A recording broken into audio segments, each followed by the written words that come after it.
दोस्तों, मैं सबसे पहले नमन करना चाहता हूं कांग्रेस पार्टी के कद्दावर नेता अनुग्रह बाबू को।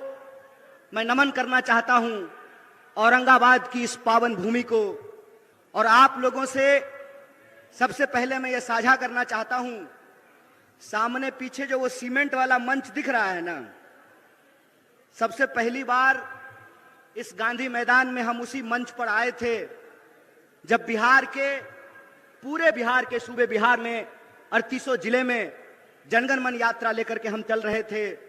और उस जनगण मन यात्रा की यही मांग थी कि हम बिहार को फिर से अव्वल राज्य बनाना चाहते हैं। बिहार की जो गरिमा है उस गरिमा को वापस लाना चाहते हैं और बिहार की जो संस्थाएं हैं, बिहार के जो विश्वविद्यालय हैं, उनका मान सम्मान वापस दिलाना चाहते हैं। मैं आप सब लोगों को याद दिलाना चाहता हूं कि जो पटना यूनिवर्सिटी है उसको ईस्ट का ऑक्सफोर्ड कहा जाता था और दुनिया के महान वैज्ञानिक, कलाकार, साहित्यकार, इतिहासकार, तमाम तरह की विभूति पटना विश्वविद्यालय से निकले।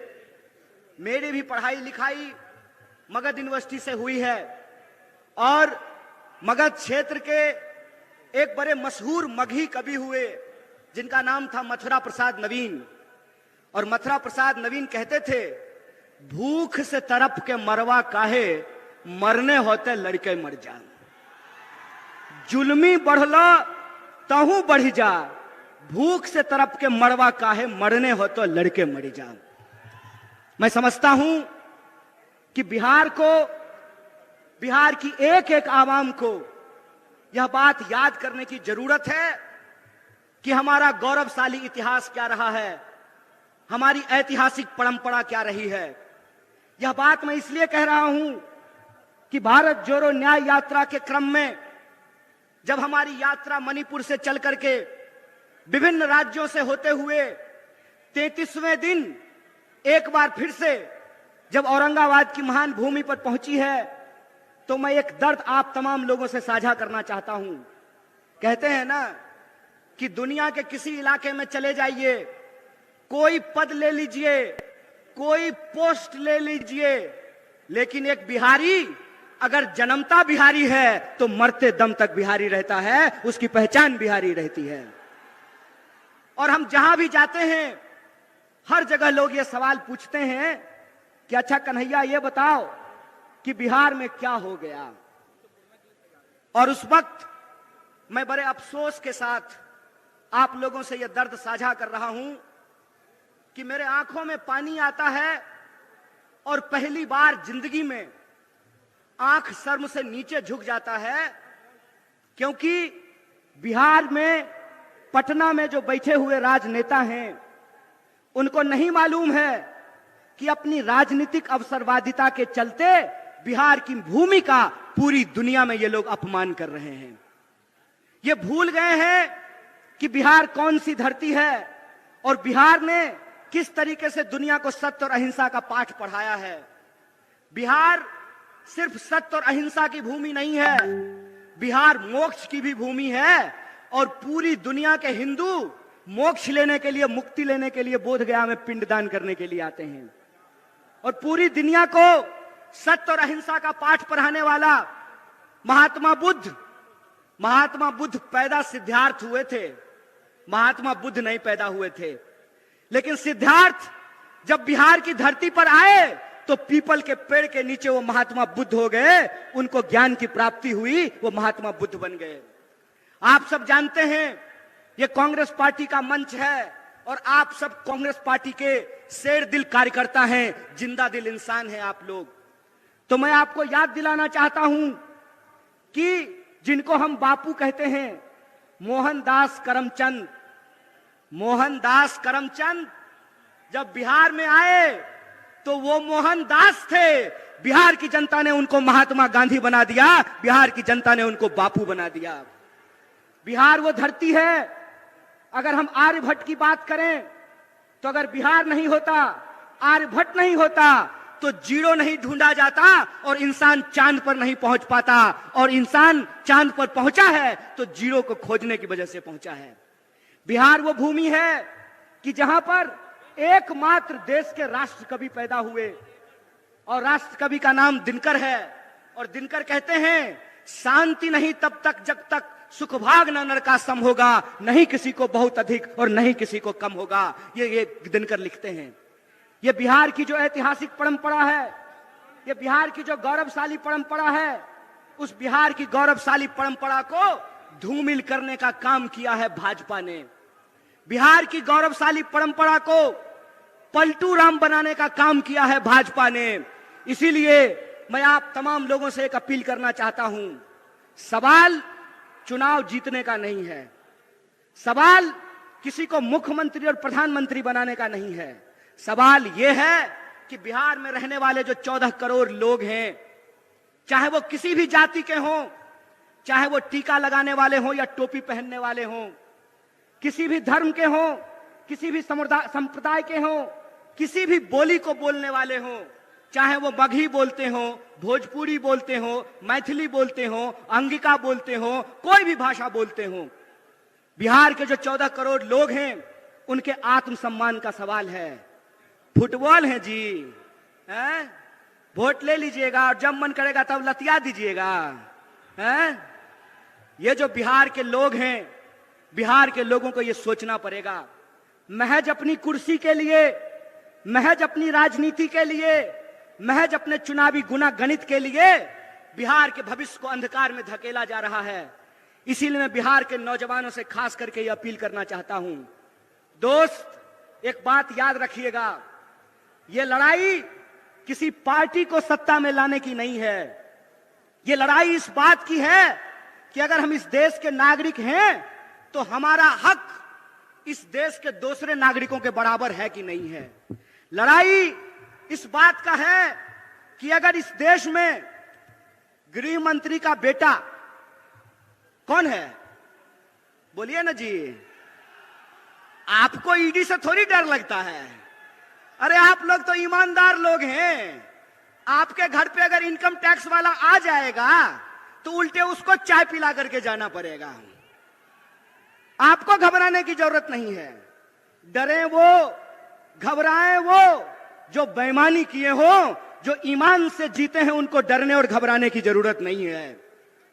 तो मेरा सवाल यह है कि इस देश में अगर गृह मंत्री का बेटा बीसीसीआई का सेक्रेटरी बन सकता है, इस देश में अगर एमपी लोग 5 साल के लिए बन सकते हैं, एमएलए 5 साल के लिए बन सकते हैं, नीतीश कुमार जी 5 साल में 3 बार मुख्यमंत्री बन सकते हैं, तो हमको भी नौकरी देनी पड़ेगी। बोलिए, गलत बोल रहे हैं कि सही बोल रहे हैं? सही बोल रहे हैं ना?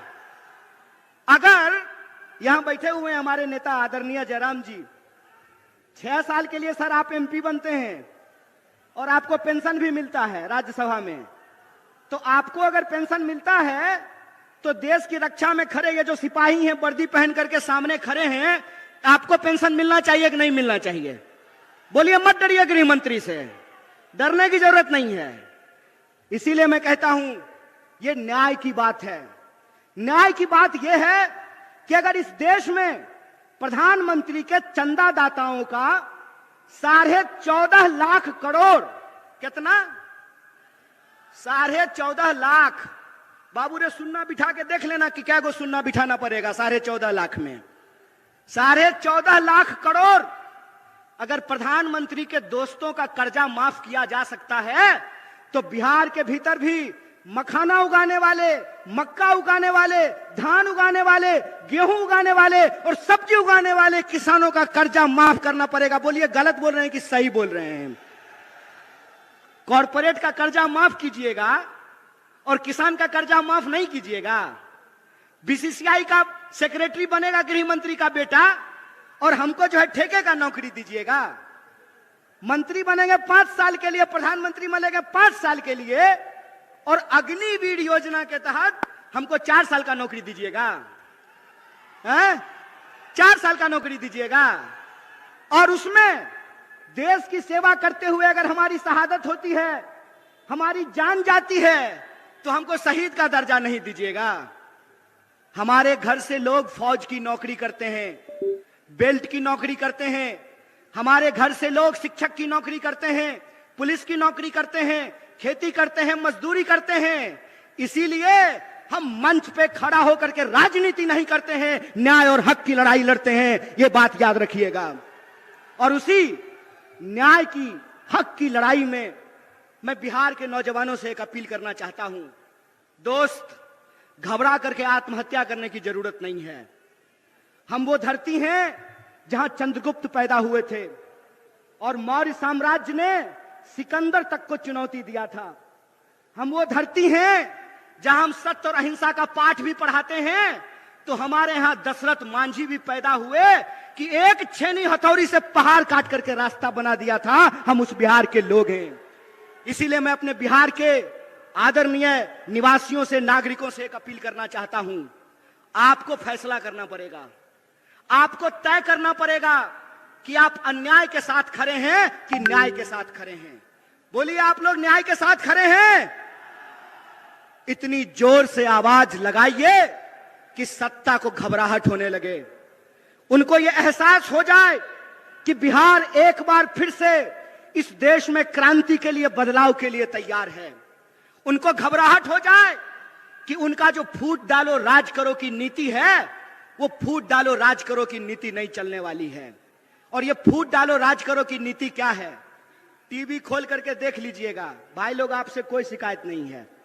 हमको मालूम है कि जो लोग मीडिया में नौकरी कर रहे हैं, उनके पिताजी प्रधानमंत्री नहीं है, गृह मंत्री नहीं है, मुख्यमंत्री नहीं है। वो साधारण परिवार के लोग हैं। लेकिन जो मालिक हैं, वो मालिक इस देश के 140 करोड़ लोगों के साथ बेईमानी करने के लिए तैयार हैं। आप टीवी खोल करके देख लीजिए। टीवी आपका रिचार्ज कराया है आपने, रिचार्ज भरवाते हैं आप, लेकिन जब आप टीवी खोलेंगे तो आपके खिलाफ दिन भर बात की जाएगी। मैं आपको याद दिलाना चाहता हूं, कितना ढिंढोरा पीटा गया। ढिंढोरा पीटा गया ना कि कर्पूरी ठाकुर जी को भारत रत्न दिया गया है। बहुत खुशी की बात है, बहुत खुशी की बात है कि कर्पूरी ठाकुर जी को भारत रत्न दिया गया है।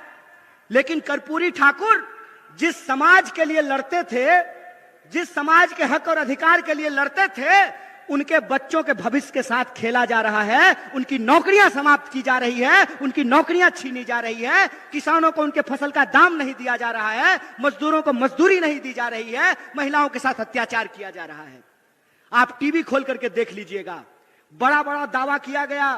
क्या कहा गया कि चौधरी चरण सिंह जी को भारत रत्न दिया जा रहा है, डॉक्टर स्वामीनाथन को भारत रत्न दिया जा रहा है। बहुत खुशी की बात है, बहुत आनंद की बात है कि इनको भारत रत्न दिया गया है। लेकिन मैं सवाल पूछता हूं कि एक तरफ डॉक्टर स्वामीनाथन को भारत रत्न देते हैं और दूसरी तरफ इस देश के किसानों के ऊपर डंडे चलाते हैं, गोलियां चलाते हैं, आंसू गैस के गोले छोड़ते हैं। बोलिए, बेईमानी है कि नहीं है? भारत रत्न दे रहे हैं और किसान कह रहे हैं कि हमको हमारे फसल के दाम की गारंटी करो, तो किसान को उनके फसल की गारंटी नहीं मिल रही है। मोदी जी कहते हैं मोदी जी की गारंटी है। महाराज, भाजपा की गारंटी होती तो 1 मिनट के लिए मान भी लेते। मोदी जी की गारंटी है तो बिल्कुल भरोसा मत कीजिए। अगर विश्वास नहीं होता है तो यशोदा जी से जाकर के पूछ लीजिए। गारंटी लिए थे ना जी। अच्छा, यहां पे भी बहुत सारे लोग बैठे हुए हैं। ब्याह शादी हुआ होगा, हमारा तो नहीं हुआ है। तो हिंदू रीति रिवाज से अग्नि को साक्षी मान करके 7 फेरा ले करके, हिंदू रीति रिवाज से अग्नि को साक्षी मान करके 7 फेरा ले करके 7 जन्म का वादा निभाने का गारंटी लिए थे ना मोदी जी। किए पूरा? किए पूरा? भाग गए ना छोड़ के? कोई गारंटी नहीं है इस आदमी का।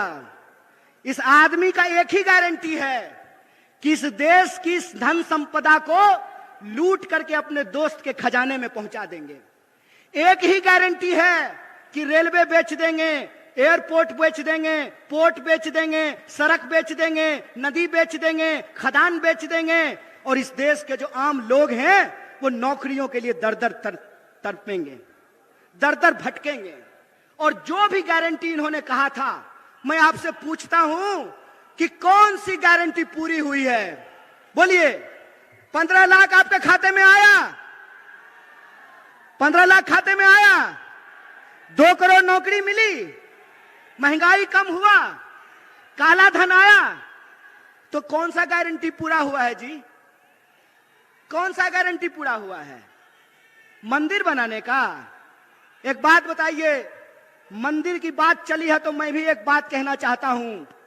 मेरा जन्म मिथिला की पावन भूमि पर हुआ है, और मिथिला के लोग यह बात जानते हैं कि मिथिला की धरती माता जानकी की धरती है।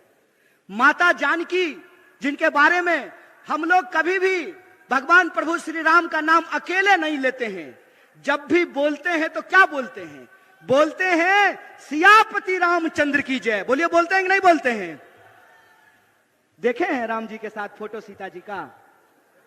एक फोटो बता दीजिए, एक भी फोटो देखे हैं सीता जी का राम जी के साथ? पहले हमारे घर में दादी जब कैलेंडर लगाती थी तो उसमें फोटो होता था भगवान प्रभु श्री राम का, सीता जी का, लक्ष्मण जी का और हनुमान जी का। होता था कि नहीं होता था? हनुमान जी, सीता जी, लक्ष्मण जी कोई फोटो में नहीं दिख रहे हैं। मतलब यही होता है कि जिनको धर्म का मतलब नहीं मालूम होता है ना, तो जब वो धर्म का पाखंड करते हैं तो उनसे गलती हो ही जाती है। क्योंकि धर्म का मतलब होता है धारण करना। धर्म बना है संस्कृत के धृत धातु से, जिसका अर्थ होता है धारण करना। अगर आप धार्मिक हैं तो आपके अंग अंग से धर्म फूटता है। और मैं रामचरितमानस को कोट करना चाहता हूं। रामचरितमानस में तुलसीदास जी ने क्या लिखा है? गोस्वामी तुलसीदास ने लिखा है, रावण रथी विरथी रघुवीरा। मतलब रावण रथ पर सवार है और भगवान प्रभु श्री राम पैदल चल करके आ रहे हैं। बताइए आज की तारीख में रथ पर कौन सवार था? कौन सवार था रथ पर? रथ पर सवार थे अधर्मी लोग, रथ पे सवार थे अन्यायी लोग, रथ पे सवार थे इस समाज को बांटने वाले लोग, रथ पर सवार थे इस समाज में नफरत फैलाने वाले लोग। इसीलिए बिहार के वासियों से कहना चाहता हूं, ए मेरे दोस्त, बिहार का धर्म है, बिहारी होने का धर्म है अपने हक और अधिकार के लिए संघर्ष करना। बिहारी होने का धर्म है कि 1942 में जब भारत छोड़ो आंदोलन हो रहा था तो बिहार का चप्पा चप्पा ब्रिटिश साम्राज्य के खिलाफ लड़ रहा था। इसीलिए मैं बिहार के आम आवाम से अपील करना चाहता हूं कि अगर इस देश में आप बदलाव चाहते हैं कि नहीं चाहते हैं? आप चाहते हैं कि महंगाई कम हो? आप चाहते हैं कि बेकारी कम हो? आप चाहते हैं कि किसानों को न्याय मिले? आप चाहते हैं कि मजदूरों को न्याय मिले? आप चाहते हैं कि नौजवानों को न्याय मिले? अगर चाहते हैं तो मैं आपको याद दिलाना चाहता हूं कि जब जब बदलाव देश में हुआ है उसकी पहल बिहार से हुई है। इस बात को याद रखिएगा। बिहार अगर करवट लेता है तो इस देश में परिवर्तन होता है। इस बात को याद रखिएगा। इसीलिए मैं आप तमाम बिहार वासियों से अपील करना चाहता हूं कि यह जो भारत जोड़ो न्याय यात्रा है, ये हमारे और आपके न्याय की बात है। यह जो भारत जोड़ो न्याय यात्रा है, उस न्याय यात्रा में हम 5 तरह का न्याय चाहते हैं। कितने तरह का? हाथ उठा करके बताइए। हम 5 तरह का न्याय चाहते हैं। हम चाहते हैं कि इस देश में युवाओं को न्याय मिले, इसीलिए हमारा पहला न्याय है युवा न्याय। हम चाहते हैं कि इस देश में सभी समुदाय के लोगों को, सभी जाति के लोगों को, चाहे वो गरीब जनरल हो, चाहे वो पिछड़ा हो, अति पिछड़ा हो, दलित हो, महादलित हो, अल्पसंख्यक हो, अकलियत समाज के हो, महिला हो, पुरुष हो, हम सबकी भागीदारी सुनिश्चित करना चाहते हैं। तो दूसरा न्याय है हमारा भागीदारी का न्याय, हिस्सेदारी का न्याय। और तीसरा न्याय है मजदूरों को न्याय। चौथा न्याय है हमारा नारी को न्याय। और 5वां न्याय है हमारा किसानों को न्याय। उन किसानों को न्याय दिलाना जो एमएसपी का हक मांग रहे हैं। और मैं आपको याद दिला दूं, भारतीय राष्ट्रीय कांग्रेस के माननीय अध्यक्ष श्री मल्लिकार्जुन खड़गे जी और हमारे नेता राहुल गांधी जी ने कहा है कि अगर इंडिया गठबंधन की सरकार बनेगी तो हम सबसे पहला काम यह करेंगे कि किसानों को एमएसपी की गारंटी देंगे, एमएसपी को कानूनी दर्जा दिया जाएगा। इसकी घोषणा कांग्रेस पार्टी ने की है। तो 5 तरह के न्याय देने से इस देश को शक्ति मिलेगी। तो आप बताइए, आप देश को शक्तिशाली बनाना चाहते हैं कि नहीं बनाना चाहते हैं? बिहार को शक्तिशाली बनाना चाहते हैं कि नहीं बनाना चाहते हैं? इसीलिए हम आपसे अपील करना चाहते हैं। इसी अपील के साथ मैं अपनी बात को खत्म करूंगा कि आने वाले दिनों में जो अन्याय कर रहे हैं उनको अन्याय करने दीजिए, लेकिन आप अगर न्याय चाहते हैं, अपना न्याय चाहते हैं, आने वाली पीढ़ी का न्याय चाहते हैं, तो आपको न्याय योद्धा बनना पड़ेगा। बोलिए, न्याय योद्धा बनेंगे? बिहार के एक एक लोग न्याय योद्धा बनने को तैयार हैं।